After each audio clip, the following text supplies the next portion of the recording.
Gaurkoan kafetegi batean egin dugu hitzordua eta ez da kasualitatea, izan ere gure hurrengo protagonistak dakarren historiarekin lotura estua du. Javier Muguruza izango dugu datozen minutuetan gurekin elkarrizketa gai eta berak egindako Kafe Moka izeneko liburua arituko gara datozen minutuetan. Hain zuzen ere bere lehen novela denez, kuriositate berezia dugu jakiteko nolakoa izan den sormen prozesu hau. Javier, lehenik eta behin egunon.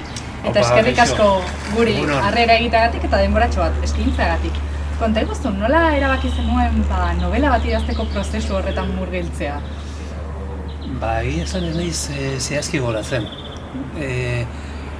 Ordura arte idatzea nituen errelato motzak, umentzako gauzak ere bai, bakizu. Ni musika eta literaturan hasi nintzen mundu hortan, ez? Haur literaturan eta haur musikan. Eta hoin gontan ari nintzen berriz ere apunteak hartzen,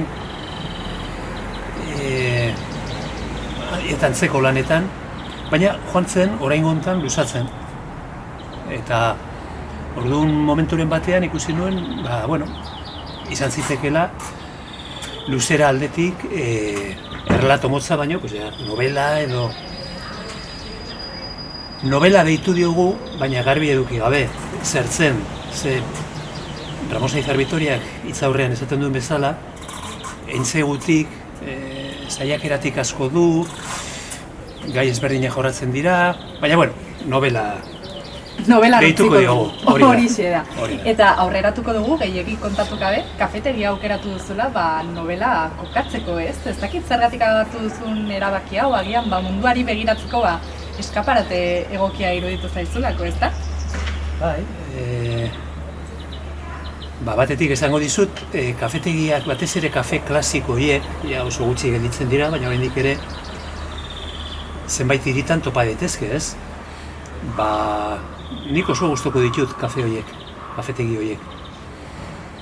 Aspaldien egin nuen erreportai bat, aldizkari baterako, Kafeskon Enkanto, beraiek eskatuta, antzeman zidaten, ez? Hori zela pixkan ere asko gustatzen zitzaidan, inguru hortan ematen ziren tertuliak, bakizu, musikak, kontzertuak ere eman izan ditugu, kafetegi adibidez Nizan Iruinean izan dugu.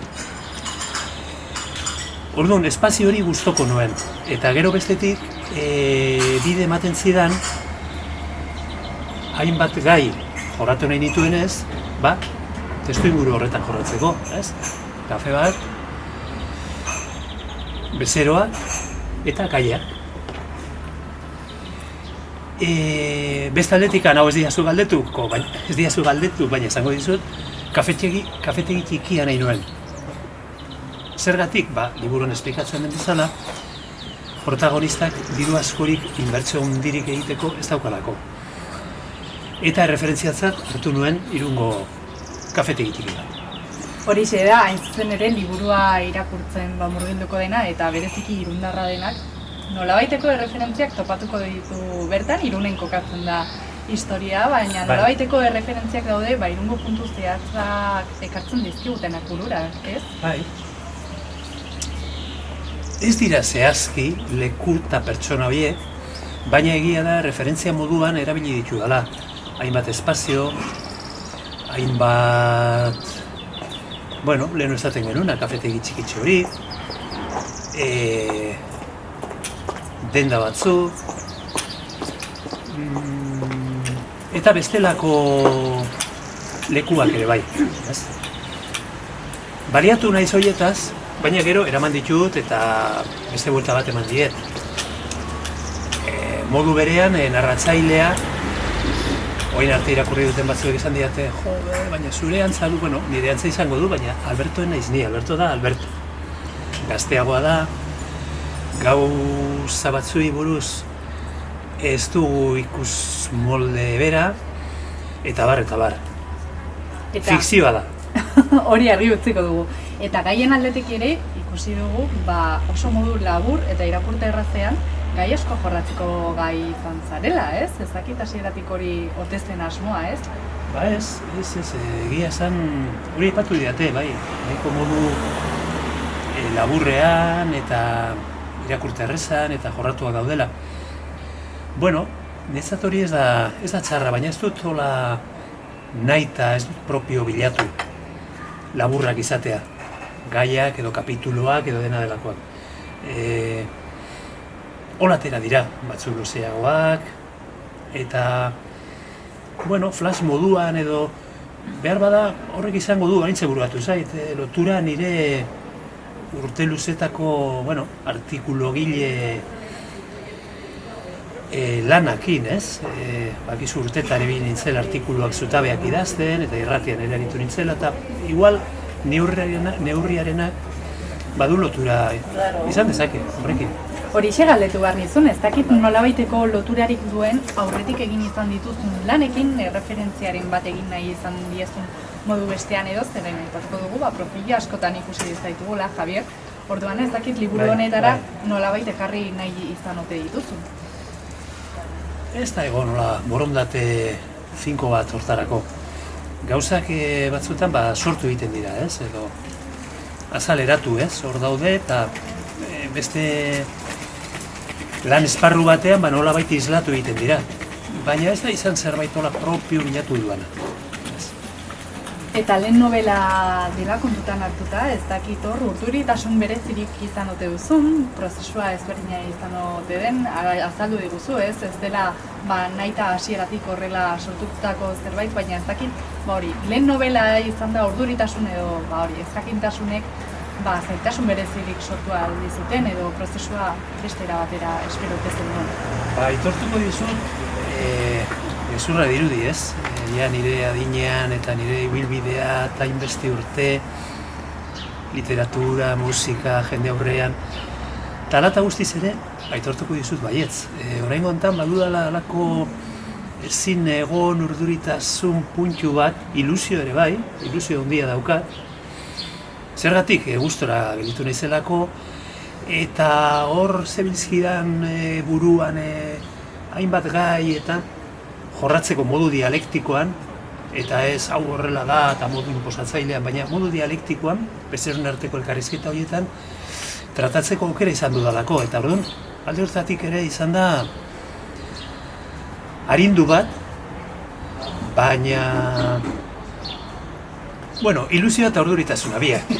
Hori aipatuko dugu, zailtasunez hitz egin dugu, baina konta iguzu, zein esango zenuke izan dela prozesu honetatik gehien gustatu zaizun momentua edo pixka bat kapituloren bat edo liburuko momentu zehatzen bat aukeratu halko bazenu horrela gehien gustatu zaizuna bezala, zein aipatuko zenuke? Ez dakit hori zaila da. Egia da, igual egunen batean, egunero aritu naiz, ez? Urtetan, hor badago dokumentazio lan handia, adibidez hitz egiten dudanean sexuen arteko gerraz, izendatzeko modua da. Hor, ez dut hitz egin ez dakit, edo saiatu naiz ez hitz egiten pelukerian hitz egiten dugun bezala, ez? Baizik eta gauzak ikertzen, asko interesatu zait ikertzea eta lantzea inkontzientearen mundua, hori begibistakoa da, liburuan zehar, hor dago presentzia hori, ez? Airean, inkontzientea. Kontzientea da horrein egiten ari garena, komentatu nahi duguna, eta gero modu batera edo bestera horrela egiten ari zaiguna, hori da inkontzientea, ez? Hori asko interesatzen zait, psikoanaliziaren mundu asko interesatzen zait, ez da kasualitatea noski bezero batzuk psikoanalistak izatea eta edukitzea tabernatik, kafetegitik oso hurbil beraien kontsulta, eta bar. Gustora geratu batekin bestearekin, egia da. Batzuetan ez dakizu zergatik, baina zertzen duzu ondo borobildu dut, edo gustara bildu naiz, eta beste batzuetan behar bada ez neurri berean, ez? Bikain. Eta konta iguzu, liburuaz ari garela, aipatu dugu, ez? Gai sakonak lantzen direla bertan, agian horrek lagundu dizut hori mantentzen, ez? Azkenean, zaila izaten da gai sakonen inguruan murgiltzea, baina gehiegi luzatu gabe, eta libura irakurriz, esan dezakegu, ariketa hori egitea lortu duzula, ez? Ez dakit lortu dudan, baina egia da hitzaren aldeko apustu bat badagoela liburuan zehar, ez? hor jorratzen diren binomioetako bat da, ze binomio batzuk daude, bata da irudia hitza binomioa. Eta bien arteko interakzioa, harremana, tentsioa, gerra, hor dagoen bai tentsio hori. Beste bat izango litzateke, oin datorki da, geldituko naiz irudia eta hitza. Hor, nik ikusten dut hitza ari dela galtzen eta irudia ari dela nagusitzen. Gizarteari buruz ari naiz. Eta saiatu naiz hori, nolabait, liburuan islatzen, ezta? Hitza iruditzen zait oso importantea. Gai intimoak esan duzu edo modu intimoan jorratzen da. Hori iruditzen zait galtzen ari dela neurri batean. Momentu honetan komunikatzen gara oso esaldi motzen bidez, oso motzak, askotan erabiltzen ditugu marrazkitxoak eta bat, eta ari gara adierazkortasuna galtzen. Horrek ondorioak ditu pentsamenduan eta bide batez beste binomio bat hori etorri zaidana. Abiadura pentsamendua. Gaur egungo ritmo basati hau eta pentsamendua. Batak eragiten dio hor tentsio bat dago bien artean, nire ustez bai. Horun apustu hori dago, Kafe Moka da hitza nagusitzen den espazio bat. Hitza dago. Egoera gehienetan hitza erabiltzen da modu zibilizatuan eta modu leheno dialektikoan esan dut, ez? Hor, eztabaida ezberdina daude, kontrasteak, debateak, oso gutxitan bat datorkitu gogora, oraintxe bertan, ematen da eztabaida sutsu bat, ez? Hor pikote bat sartzen da, ateratzen da gai konfliktibo bat, eta hor, beretan tentsioa dago, baina fuertea.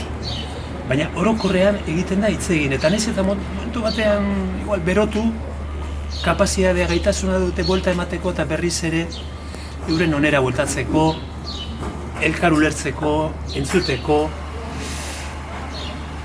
Hortan saiatu naiz, ez dakit noraino lortu dudan, Nik uste lortu duzula.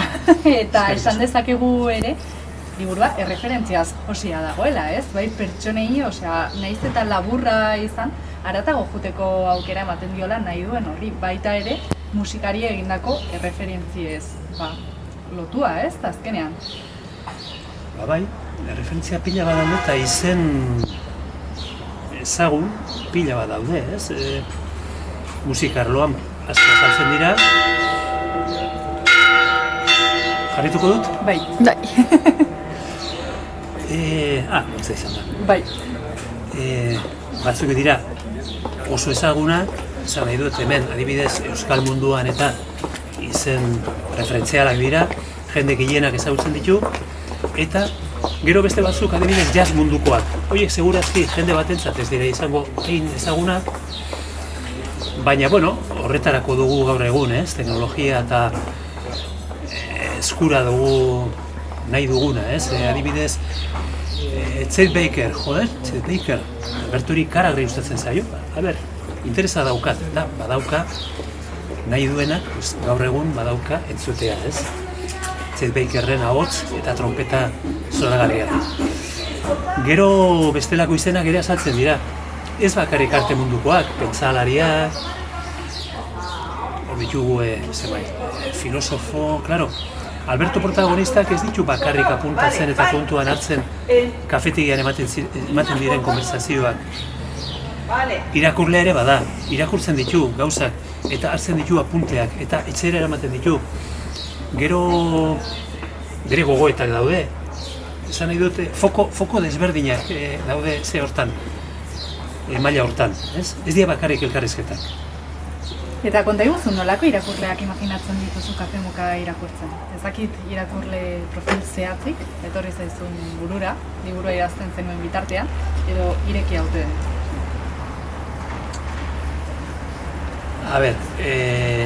Erantzungo dizut trikimailu txiki batez. Nahi nuke irakurle mota bat baino, irakurle mota bat, irakurle mota pixkat malgua dena eta ateak irekitzeko prest dagona, ez? Eta ez aber esaten duen honek, enago ados, hori ez zait asko interesatzen. Interesatzen zait pixka burua guztiz karratu ez daukana, behintzat, ez? Eta prest dagona, birplanteatzeko, adibidez esateko gui. Honi buruz esaten duena, printzipioz enago oso ados, baina baliteke... Eta gero ilusio handia egingo lidake, gazte jendeak irakurtzea, oraintxe bolo-bolo dabiltzan gai batzuk birplanteatzeko edo gutxienez buelta bat emateko edo beste ikuspegi batetik ikusi ahal izateko denbora eta gogoa izango balute. Eta zein gehiago. Hombre, gure kezka izaten da, bakizu, urtetako lana da eta oharkabean pasatzea, ez? Hori literaturan gertatzen da. Atzo bertan irakurri nuen, udaberrian 34 novela publikatuko direla euskeraz, ez? Hori ikaragarria da. Orduan, lekutxo bat burua pixka eta teatzeko lortzen baduzu, importantea da. Bueno, 34 esan dut, 22 jatorriz euskeraz idatzitakoak eta gero itzulpenak, baina asko dira. Eta aipatuko dugu kasu honetan, Irungo Alberdania argitaletxarekin lan egin duzula. Beraz, lana ere hemen gelditzen da Irunen bertan. Ez dakit nolakoa izan den beraiekin lan egitea eta liburu hau kaleratzeko prozesua aurrera eramatea. Begira, Alberdaniarekin ez da publikatzen duan lehenengo lana. Duela 10-15 urte publikatu nun beste liburu bat, garai hartan Ignacio Mujika eta Jorge Jimenez zeuden, Alberdanian. Eta oraingoa, gertuko, claro, plaza berean gaude, ez? Osea, nik ez dut inora joan behar esan, ateratzen naiz ataritik eta, oier, kaixo. Gertutasun hori egonda, gero harreman ere bai,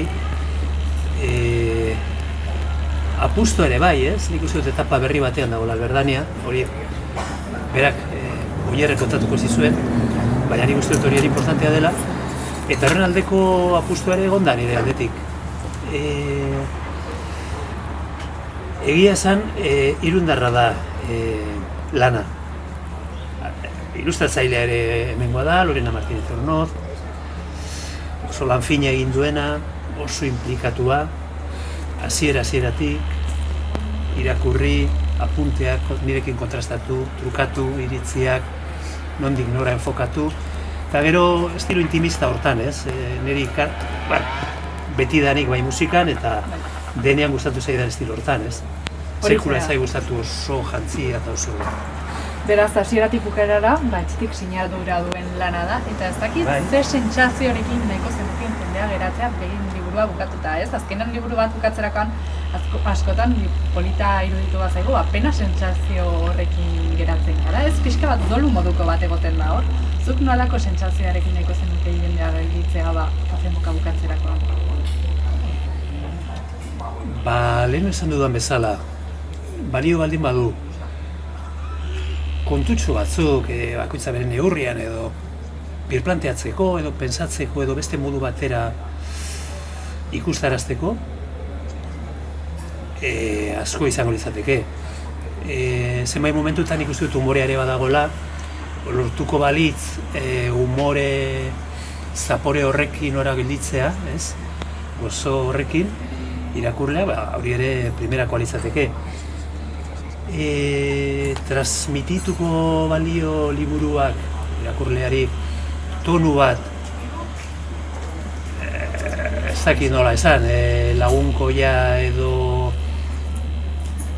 gaur egungo txuribeltz horretatik zu etxaila zara edo laguna, bietako bat, baina ez da posible gauza batzuetan ados egotea eta beste batzuetan ez, eta hala ere harremana izatea importanteena gure artean. Hortatik zeo zer transmitituko balio liburuak edo sentsazio horrekin edo neurri batean behintzat izango litzateke zoragarria. Gero doluarenaz aipatzen duzuna, doluak hor daude, etengabe bizitzan, esan nahi dut liburua ez da desagertuko, bere etxeko liburutegian egongo da, irakurlearen liburutegian eta konsultatzeko erresa da, ez? Gaiz gai. Hori da, horra arrazoi duzu. Eta konta iguzu, etorkizunera begira eta elkarrizketarekin bukatzen joateko, ez dakit jada proiektu berririk duzun buruan ikusi dugu zure ibilbidean zehar, arlo ezberdinetan ikusi zaitugula, orain lehen novela batekin zatoz, ez dakit jada buruan proiektu berriak azaldu diren jada. Ez daukat oso garbi. Egia da, ari naizela gehiago zentratzen literatura musikan baino. Hori esaten aldizut. Ze izango den konkretuki, aur literatura asko interesatzen zait, eta ari naiz desiente publikatzen azken urteotan. Badaukat ideia bat, baina musika izan da, pandemiaz geroztik, edo, pixkat, atzera joaten baldin magara emeretzitik, zei disko izan dira, izan da, ez dakit gehitzu ezote den izan, edo nago momentu honetan distantzia bat hartu nahian, ez? Hamarkadak izan dira musikaren inguruan eta bar, eta orduan, oaintxe bertan gehiago nago zentratua literatura, bai. Adi egongo gara etorkizunera begira dakartzazun nobedadetara. Eta amaitzeko, Javier, konta iguzu, liburu honetako pertsonai batekin kafe bat hartzeko aukera izango bazenu, ze pertsonai aukeratuko zenuke, eta ze gairen inguruan jorratu nahiko zenuten berarekin? Baina, aukera litezke bi? Bai. Nahi izan ez gero, bai. Zugun gari jarriko. Bat nator puntu hortan protagonistarekin, Albertorekin. Eta bai hor bi taldetxo daude, ez? Euskara irakasleak batetik, eta hor dago Jon, izeneko irakasle bat. Eta gero daude psikoanalista taldetxoa, dira beste 4, eta hor dago Aurora. Eta bi horiekin dauka alako sintonia, alako afinitate berezia, Alberto. Eta bi horiekin gerituko naiz. Jenderi gonbidapena luzatuko diogu hemendik, kafe moka eskura dezan, eta orain arte kontatutako guzti hau deskubri dezan. Zuri eskerrak, Javier, guri momentutxo hau eskertzeagatik, eta esan dako, pendiente gongo gara etorkizunera begira dakartzazun proiektu berrietara. Mila esker. Nik eskertzen dizuet, adi egotea. Eskerrik asko.